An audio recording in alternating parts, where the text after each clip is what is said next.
Pierre Licia, ça fait longtemps que vous attirez l'attention, vous, sur ce qui se passe dans ce quartier. Ça fait longtemps et j'avais d'ailleurs commencé sur la fameuse colline du crack que vous venez d'évoquer. Et effectivement, qu'est-ce qui s'est passé depuis le démantèlement en 2018 ? En fait, on a déplacé le problème. Et pourquoi ? On l'a déplacé comment ?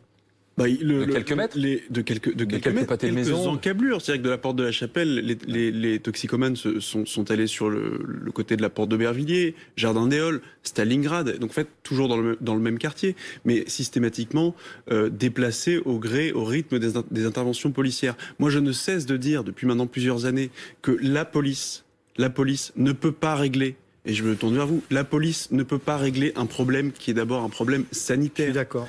Leur place, elle est pas en garde à vue. Bien sûr, mais dealer du crack, c'est interdit par la loi. Sur le deal, bien évidemment. Oui, mais voilà. là, on parle. Là, ce qui pourrit. C'est-à-dire qu'il faut dissocier les deux. Il y a ceux qui sont malades, qui sont toxicomanes, qu'il faut prendre en main, et puis il y a les dealers qu'il faut interpeller. Mais tant que vous laissez les consommateurs sur la voie publique, les dealers, ils sont là, ils restent là.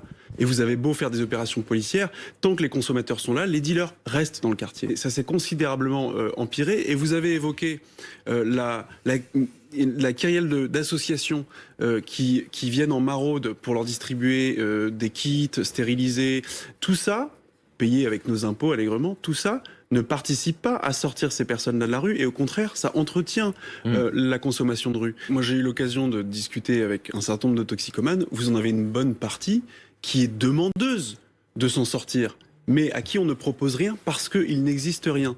Quant aux autres, l'injonction thérapeutique, ça existe. Les détraqués sexuels, ils peuvent être condamnés à des peines, à des injonctions de soins. Donc ça existe, les injonctions thérapeutiques. Pourquoi est-ce que ça ne marche pas en l'espèce ? Tout simplement parce qu'il n'y a pas de structure aujourd'hui qui existe pour prendre en charge les toxicomanes au crack. Il faut créer des structures ad hoc qui permettent une prise en charge de longue durée, parce qu'il ne s'agit pas de les prendre en charge pendant quelques jours à l'hôpital.